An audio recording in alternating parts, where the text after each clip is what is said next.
Welcome to another exciting edition of the $1 Million Peddlers. I'm Paperboy. And I'm Mr. Magazine. Anybody new to the channel? What's taking you so long? Welcome aboard. I'm Paperboy. I sell out of my house, and I've got a day job, so I do this part-time. Got about 40,000 items listed between eBay and Amazon, and I try to show you how a smaller seller can do it. I haven't heard that one before. I'm Mr. Magazine with a big warehouse. Wait, let me guess. You're down to 13 employees. I am down to 13 employees. And is my warehouse full yet? I think it's pretty full. You can put one more box up there, half a box. My warehouse is getting full. But other than that, close to 500,000 items, and we're having fun here today. We are, but you know something? I don't care. And not caring, it's a tremendous advantage. Now, that sounds counterintuitive, and you're saying, what do you mean you don't care? I'm not saying I don't care about my business. I care greatly about my business, as do you. Sure. I'm talking about on the buying end of things. It's been said, don't fall in love with what you're buying. And I think there could be nothing truer than that whatsoever. Yeah. Because if you have the ability to walk away from the deal and you don't need the deal, right, that gives you power. Yeah, and I got to work on that. But go ahead. You were telling me before the show about a deal that you picked up, and how you actually told me that you had done the deal a couple of minutes before, a little bit behind the curtains. Yeah. I come up with, and he comes up with ideas from time to time, and I'll email him my ideas to him, and I'll say print out, and then he'll print it out, and then we'll have it down over here as a template. Well, I had emailed you an idea about 10 minutes too late. Yeah. Why don't you tell the story? He could have saved me about $8,000. I have a regular customer who's retired, and he's selling off his collection little by little. And he doesn't need the money, but his daughter's going to college, so he's selling the stuff to give the money to her. And generally speaking, he comes in with a great deal and says, $5,000 or $10,000, and a truckload of stuff, and it's great stuff. High-end. Can I ask a quick question? Sure. When you say a truckload, what kind of truck? A pickup truck. Pickup truck, okay. Yeah, so usually what he does is the back of the truck is the cheaper items, the throw-ins and so forth, or the bigger items, frame pictures, and then the cab. And he keeps the juice, all the good stuff in his cab. So I know what's coming in that order. He's been doing this a while now. So he can't. Usually no problem. I know it's a deal by looking at the stuff. I trust him. Now, does he have a good sense of humor? Yeah, not too bad. Yeah. So I think one time or other, what I would do when I'm looking in the cab, go, oh, you change things up and you put the better stuff out in the, out in the back, huh? Yeah. He's all these Italian dinner menu terms for everything, whether it's the appetizer and the entree and all that, which is funny. But do you ever go outside and say to him when he's showing you, oh, we're buying al fresco? Exactly. Yeah. Exactly.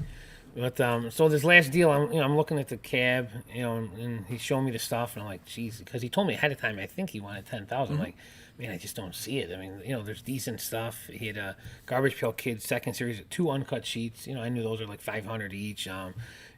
Lots of older magazines and programs, but he had a lot of glass, which to me has zero value, which I explained to him. But I'm buying good with the bad. Yeah. And he's never did me wrong in the past. A lot of it's long term though. If I'm spending $10,000, I'm not going to get it tomorrow, but I'll get thousands of dollars off his best stuff generally, and then we'll plug along down the road.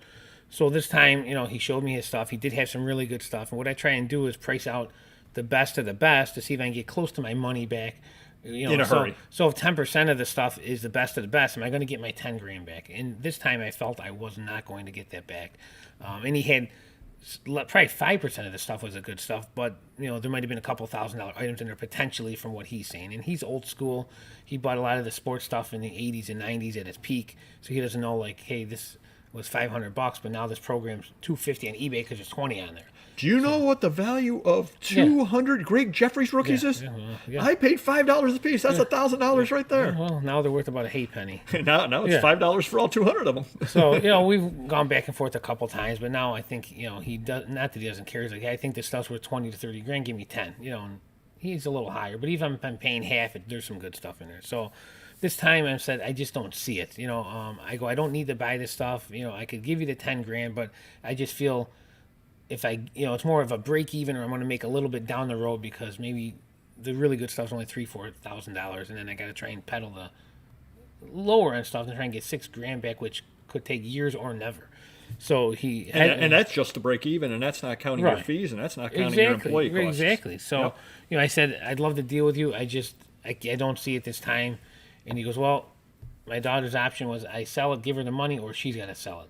And I think she's in Buffalo College or something like that. So he goes, all right. Well, so I made him an offer that was lower, obviously. I'm going to at least make you an offer. And Yeah, so we've been dealing a long time, just out of courtesy. I said I don't need to buy it. I will buy it because there is some good stuff in there. Just see it from my perspective. So he calls her up. He comes back in, and he wanted a little more money for my offer. I said I can do that. So we made a deal. But it's one of those deals that maybe if you sent me that email beforehand, hey, don't. You would have held fast. Yeah, don't fall. Or maybe I wouldn't have gone the extra $500 that he wanted or whatever. It's like, hey, I really don't need it. So, not that it was a disadvantage. It was a good customer. We're both happy. He's got more. He's going to sell me. So, it is what it is. I had the money, which was good. If my account's running low, I certainly would not have done the deal at that point because it's not a no-brainer in my opinion.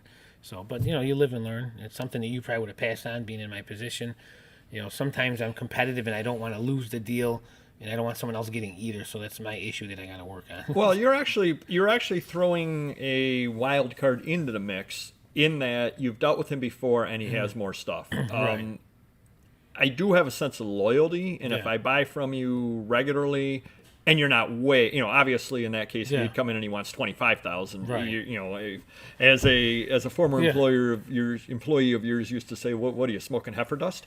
Well, and he had good stuff too, and he always tells me that I know what it is. And another thing too that I do is I look at from other platforms if I can get more money. So if I was just selling this stuff on eBay, not the best deal, and maybe I would pass, but I'm looking like, well, this stuff could go good on Amazon. I might get more money on Amazon. Or he had some good cards. I'm like, if I sell these cards on eBay, it's not a great deal. But if I get them graded and I get double, then it turns into a great deal. So I look at how I can maximize off this deal when normally I would just say, hey, let's throw it on eBay. It's a no-brainer. But now I want to squeeze every penny out of it. So now I'm going to try and maximize it. Like, okay, if this card's worth $500, but if I get it graded, it might be $1,000 or $1,500. Or these comics, if I put on eBay, they're $500. But now if I put them on Amazon, I might get $1,000 eventually. So now I'm, there's a different strategy involved when I'm paying that kind of money as well.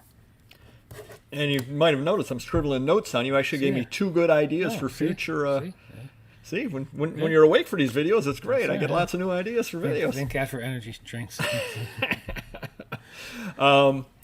So it's kind of crazy the way that it all works because, again, there are a lot of different things. I've mentioned before that when I go out to sales, sometimes I buy from a dealer even though I don't want to. Yeah. Just because I buy from them every week. And, okay, I'm spending $5, and I'm not going to lose money on what I'm buying for $5, right. But it's one of those, hey, now they know every single week I'm good for something. I'm good for something. Yeah, I got a lot of regulars like that. And, we do the deal every week. We make it work. Sometimes we bicker back and forth. Some of these guys, but the mailman and so forth. But I still make money, and it's not a ton of money I'm shelling out on some of these guys. So, it is what it is. But as long as you don't love your item, and I guess the flip side of this, I'm going to go somewhere which I wasn't thinking about at the beginning of the video. Yeah. And this could get its own video all on its own, and that's if they're in love with the stuff. Right. That's a huge difference. And I know we've talked about there you go. Big time, yeah. And I know we've talked about this before. When you're doing a deal with somebody, find out A, why they're selling, and B, find out what they value. Right. Because a lot of times they might value highly the thing that you value the least. Right. And if you can get them at that point to take away what they consider to be the cream, you can end up getting a really good deal and do them a favor because you're taking, in their mind, the junk from them, right? Which they don't want to deal with. Yeah. And, they're sitting there going, wow, I got all these things autographed in person. I paid $100 for the Stan Musial autograph, and I met him, and he was the nicest gentleman in the world. And geez, I don't really want to let it go for less than 75. And meanwhile, you looked it up, and it's going for 50. Right. You're going to offer him 20, 25 on it because you've got to make money. Take that out of it. Say, why don't you keep the Stan Musial? Yeah, well, what I generally do at that point, and that happens all the time. For starters, a lot of these sellers go on eBay and they look at the highest price, asking price. So the Stan Musial could be $150. never sold. But then most that sell could be 40 to 50. So then what I'll do is I'll print it out and show the person, hey, this sold for 40. I go, you don't have to, I don't expect you to sell for 20 or 25. I'm just telling you what it's really worth if you wanted to sell it, or if I wanted to sell on eBay. That's all we're getting, you know. And then they can choose, like, hey, I'm not really cheating you, because some people think, hey, he's trying to steal this from me.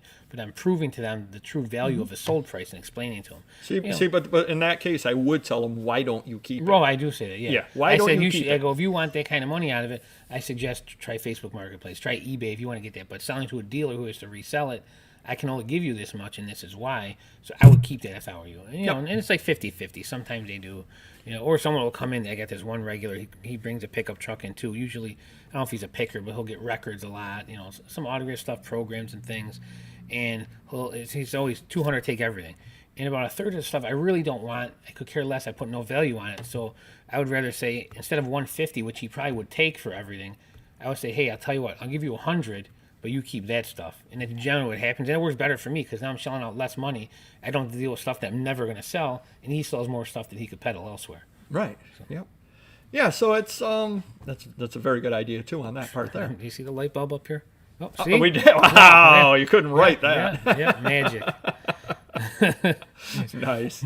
I don't know what to say on that one. I guess all I can say is hit the like button if you haven't done so already. I'm going to end on a good note here. Yeah, I'll tell you. Do comment down below if you could on your opinions and how you deal with when somebody selling is in love with their things, and how you deal with when you're on the buying side and you do fall in love with it. You have to be able to walk away. It all dimmed. You have to be able to walk away from the deal. Right, true.